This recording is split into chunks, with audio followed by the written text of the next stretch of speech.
각 가족마다 마다들은 하나지요. 그런데 마다들이 셋이나 있는 집이 있어요. 성경에 나옵니다. 야곱에게 아들이 12이 있었는데 마다들이 셋입니다. 야곱의 장자들 세 사람 이야기를 한번 살펴보겠습니다. 마다들을 한자말로 장자라고 합니다. 구약시대의 장자는 부모님 재산을 물려받을 때에 다른 형제들보다 2배로 받았습니다. 동생들이 모두 부러워했지요. 마다들에게 이렇게 2배의 몫을 주었던 이유가 있습니다. 신명기 21장 17절 말씀에 그는 자기의 기력의 시작이라 장자의 권리가 그에게 있음이니라 말씀해 주셨습니다. 기력의 시작이다. 첫 악이었다. 그 말이지요. 동생들보다 먼저 나왔습니다. 부모가 가장 젊었을 때 낳았고 부모가 가장 힘 있을 때 키웠습니다. 흔히 부모님들은 첫 아이에게 정성을 다해서 키웁니다. 그래서 장자의 권리가 그에게 있다고 말씀을 합니다. 무슨 말입니까? 잘 생각해 보시지요. 그러면 장자란 부모를 대신하는 겁니다. 형제들 중에 대표자지요. 아버지 돌아가시면 동생들 돌보는 것이 바로 장자의 몫이 됩니다.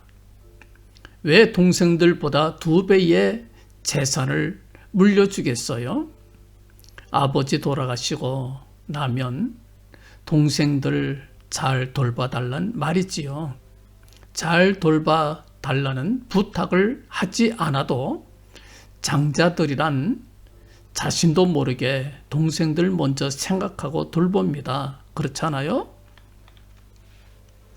많은 사람들이 장자가 받을 2배의 유산에 관심 많아요. 복을 받는데 누가 싫어하겠습니까? 그러나 복을 구하기 전에 먼저 복을 받을 그릇을 준비해야 되듯이 장자의 기업보다 먼저 장자의 의식, 마음가짐 이걸 먼저 가져야 된다. 그 말이지요. 이스라엘 12지파의 이름도 야곱의 12 아들들 이름에서 나왔습니다. 그런데 잘 보면 창세기 35장 23절에서 26절까지에 나오는 야곱의 12 아들들의 이름들과 가나안 땅에 들어가 하나님의 약속대로 기업을 얻는 이스라엘 12지파의 이름이 달라요. 야곱의 아들들 중에 2 사람이 빠졌어요. 레위와 요셉이 빠집니다. 레위 지파에게는 하나님께서 기업을 주지 아니하시고 하나님께서 친히 그들의 기업이 되시겠다고 말씀하셨습니다. 그들은 성전에서 일하게 하였습니다. 그리고 나면 누굽니까? 요셉이 빠졌지요. 이스라엘 12지파 중에는 요셉 지파가 있습니까? 없어요. 요셉 지파 없어요. 요셉이 빠지고 에브라임과 므낫세가 끼었습니다. 에브라임과 므낫세는 바로 요셉의 2 아들들이지요. 요셉이 빠지고 대신 2 아들들이 들어갔습니다. 뭐 잘못됐나요? 야곱이 죽기 전에 요셉이 문병을 갑니다. 그때 야곱은 유언처럼 요셉을 불러놓고 이런 말을 합니다. 창세기 48장 5절입니다. 내가 애굽에 와서 네게 이르기 전에 애굽에서 네게 낳은 두 아들 에브라임과 므낫세는 내 것이라. 내 것이라. 르벤과 시므온처럼 내 것이 될 것이요. 그렇게 말씀을 해요. 대단한 선언입니다, 여러분들. 학렬이 바뀐 겁니다. 손주가 아들이 된 거예요. 야곱의 손주 에브라임과 므낫세가 이제부터는 요셉의 아들이 아니라 할아버지 야곱의 아들들이 되는 걸 말합니다. 여러분들 이게 무슨 뜻인가요? 중요한 뜻이 포함되어 있습니다. 야곱의 진정한 장자는 요셉이란 뜻입니다. 요셉에게 두 몫을 하나님, 야곱이 주었어요. 장자의 몫입니다.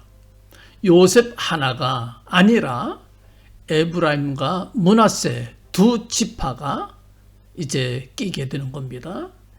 야곱의 두 아들들이 되는 겁니다. 요셉이 누굽니까? 형제들에게 미움받아 애굽에 팔려가 노예 생활했던, 그러나 억울하게 감옥에 갇히고 그럼에도 불구하고 끝까지 믿음 지켜 애굽의 총리가 된 사람입니다. 그는 결국 자기 부모와 모든 형제들을 그 무서운 기근에서 건져내었습니다. 진정한 의미에서 장자지요. 형제들과 아버지를 살렸습니다. 형제와 아버지를 챙겼습니다. 그래서 장자지요. 역대상 5장 1절과 2절에 이렇게 말씀을 합니다. 이스라엘의 장자 르벤의 아들들은 이러하니라. 괄호 열고, 르벤은 장자라도 그 아비의 침상을 더럽게 하였으므로 장자의 명분이 이스라엘의 아들 요셉의 자손에게로 돌아갔으나 족보에는 장자의 명분대로 기록될 것이 아니니라. 2절에 유다는 형제보다 뛰어나고 주권자가 유다로 말미암아 났을지라도 장자의 명분은 요셉에게 있으니라. 그렇게 말씀해 주셨어요. 이스라엘, 야곱의 장자는 르벤입니다. 맏아들이었습니다. 동생들을 사랑하고 잘 챙겼습니다. 요셉을 살리려고 동생들에게 요셉 죽이지 말고 물 없는 구덩이에 넣자고 했던 것이 르벤이었지요. 요셉을 살렸습니다. 그런데 장자 르벤이 부친의 침상을 더럽혔습니다. 서모, 그러니까 뭐라 그럴까요? 첩이지요. 빌하와 통간을 했어요. 죄를 지었습니다. 그래서 장자의 명분이 누구에게로 돌아갔다? 요셉에게로 돌아갔느니라. 그렇게 말씀을 합니다. 그 다음 장자 역할을 한 아들이 있습니다. 유다였어요. 아버지를 감동시키고 하나님을 감동시킨 아들이 유다입니다. 역대상 5장 2절에 이렇게 말씀을 합니다. 유다는 형제보다 뛰어나고 주권자가 유다로 말미암아 났을지라도, 그런 말씀이 나와요. 성경은 우리에게 유다의 장자 의식을 잘 보여줍니다. 유다는 동생 요셉을 형제들 손에서 건져냈지요. 애굽 상인들에게 요셉을 팔아 넘기게 합니다. 뿐만 아니라 유별난 애굽의 총리를 만나서 그 총리 앞에서 자기 생명 내걸고 자기가 막내 동생 베냐민을 지키려고 애를 씁니다. 또 지켜냈어요. 자신을 볼모로 베냐민을 아버지께 돌려보냅니다. 자기의 생명 돌아보질 않고요. 동생 챙겼던 것을 우리가 봅니다. 아우들을 챙겼던 거지요. 늙은 아버지를 챙겼던 겁니다. 애굽의 총리도 감동을 했어요. 누구지요? 바로 요셉입니다. 아버지를 감동시킵니다. 뿐만 아니라 하나님을 감동시킵니다. 그래서 유다의 후손 중에서 이스라엘을 다스리는 위대한 왕이 나옵니다. 누구지요? 다윗이지요. 또 누굽니까? 유다의 후손 다윗 뿐만 아니라 우리의 영원한 구주 예수 그리스도께서 또한 유다의 후손 중에서 예수님 이 땅에 오십니다. 역대상 5장 2절을 이렇게 한 번 더 읽습니다. 유다는 형제보다 뛰어나고 주권자가 유다로 말미암아 나왔을지라도, 그 다음에 우리에게 들려주시는 말씀이 장자의 명분은 그리고 요셉에게 있으니라, 그렇게 말씀을 해요. 유다가 다른 모든 형제들보다 뛰어났지만 장자의 명분은 누구에게 있다? 요셉에게 있다. 이렇게 말씀을 합니다. 그럼 뭐니 해도 요셉만큼 장자의 의식으로 자기의 형제들과 부모를 생각하며 눈물로 세월 보내고 하나님 앞에 기도하고 생명 걸고 믿음 지켰던 아들이 없었다는 말입니다. 루벤도 훌륭한 장자였어요. 그러나 유다에 비할 수가 없었습니다. 유다는 더 훌륭한 장자였어요. 그러나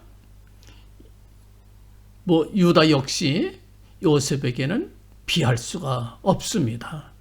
요셉이야말로 장자의 명분을 가질 만한 사람이었다. 2배의 기업을 받을 만한 사람이었다. 이렇게 말할 수가 있겠습니다. 장자의식을 신약적으로 표현하자면 사명감이지요. 로마서 8장 29절 말씀 보면 예수님께서 믿는 자들의 맏아들이 되셨다고 말씀을 합니다. 맏아들 예수님, 장자 되신 예수님께서 모든 동생들, 모든 하나님의 자녀들을 위하여 십자가를 지셨습니다.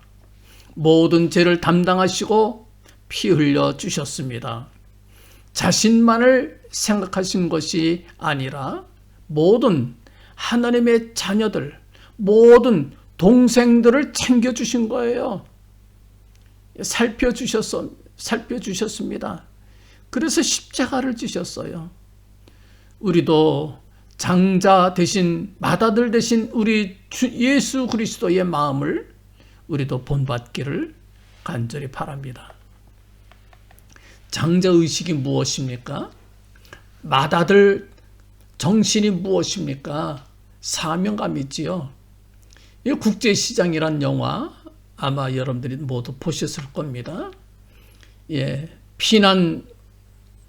부산으로 피난 온 마지가 동생들을 돌보는 얘기가 나오잖아요. 나는 못 입고 못 먹어도 동생들을 굶기지 말아야지. 여동생 시집 보내려고, 남동생 공부시키려고 자신은 공부 못했어도 독일로 광부 오지 않습니까? 월남으로 노무자로 가서 일하지 않습니까?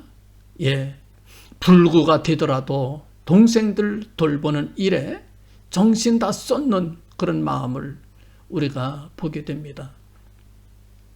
그것이 장자예요. 그것이 장자의 마음, 장자의식입니다.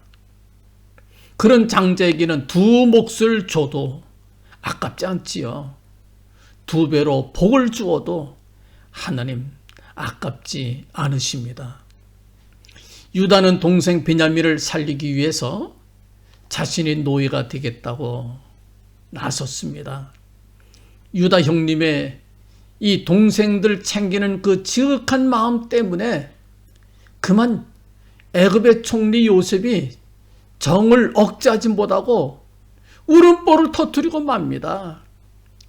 유다는 이렇게 말합니다. 청컨대 주의 종으로 아이를 대신하여 있어서 주의 종이 되게 하시고 아이는 형제와 함께 도로 보내소서. 또 이렇게 말합니다. 내가 어찌 아이와 함께 하지 아니하고 내 아비에게로 올라갈 수 있으리까? 두렵건대 제 해가 내 아비에게 미침을 보리이다. 창세기 44장 3절 34절에 말씀하고 있어요. 우리 아버지 불쌍해요. 우리 아버지 괴로워하시는 것을 내가 어떻게 볼 수가 있겠어요? 차라리 나 여기서 당신의 종이 될게요. 그런 아들이 있다면 2배가 아니라 10배의 복을 주어도 아깝지 않지요. 하나님께서 그래서 유다 자손들 중에서 다윗을 세우시고 예수님을 세우셨습니다. 장자의식은 사명감이지요. 사도 바울 같은 사람, 사명감에 살았던 사람입니다. 똑같은 사람이라도 사명감으로 사는 사람은 다르지요. 사명감이 그 사람의 가치를 높여줍니다. 자기만 아는 사람과 사명감에 사는 사람과는 그 삶의 가치가 전혀 달라지지요. 사람 가치가 달라집니다. 똑같이 공부를 하더라도 사명감으로 공부하는 사람은 달라요. 예수 믿는 이들이 왜 위대합니까? 그 사명감 때문에 위대해집니다. 그런 사람들의 삶은 행복하고 할 일이 있어요. 위대한 생애를 만들어 갑니다. 사명감이 있는 사람은 특징이 있습니다. 은혜를 공짜로 여기지를 않습니다. 은혜는 공짜란 말이지요. 모든 것이 은혜입니다. 공짜로 받았어요. 우리가 모두 받은 것이 모두 은혜입니다. 부모에게 받은 것이나 주님께 받은 것이나 모두가 은혜예요. 공짜로 다 받은 거예요. 그러나 사도 바울은 이렇게 말합니다. 우리가 하나님과 함께 일하는 자로서 너희를 구원하노니 하나님의 은혜를 헛되이 받지 말라. 고린도 후서 6장 1절에 말씀을 합니다. 은혜를 소중하게 받으라는 말입니다. 은혜를 받았으면 갚아야 되겠지요. 그래서 사도 바울은 나는 빚진 자라고 말합니다. 감사와 사명감은 동전의 양면과 같아요. 받은 은혜가 감사해서 그 은혜를 어떻게 하면 갚을까 고민하는 것, 그게 사명감이지요. 너무 감사하고 너무 고마워서 어떻게 조금이라도 갚을까 안달하는 것, 그게 사명감이에요. 나는 받은 은혜가 너무 커. 어떻게 다 갚지? 내가 받은 사랑이 너무 커. 어떻게 다 갚지? 그래서 평생을 은혜 갚기 위해서 사는 감사가 넘치는 사람, 그런 사람들에게는 은혜가 은혜 위에 더욱 넘치게 되는 것을 성경은 말씀을 합니다. 우리는 장자의 명분과 받을 유산만 찾는 사람이 아닙니다. 명분과 기업은 상관하지 말아요. 그건 주시는 분 하나님께서 상관하실 일이고 우리가 상관할 일이 아닙니다. 우리는 장자의식, 장자의 마음가짐으로 동생들 돌보는데 힘을 써야 될 것입니다. 여러분들, 우리 교회는 유럽 지방의 장자교회 아니겠습니까? 지방교회들을 살피고 목사님들을 살피는 교회가 되기를 원합니다. 먼저 기도부터 해요. 성령께서는 우리에게 장자의 마음, 예수 그리스도의 마음을 먼저 우리에게 주실 겁니다. 장자의 영 성령께서 우리로 장자 되게 하실 줄 믿습니다. 그런 사람들에게 하나님께서는 지금도 두 분깃을 아낌없이 주십니다. 하나님께서 이렇게 말씀합니다. 요셉에게는 두 분깃이니라. 여러분에게도 두 분깃 주실 줄 믿습니다. 아멘.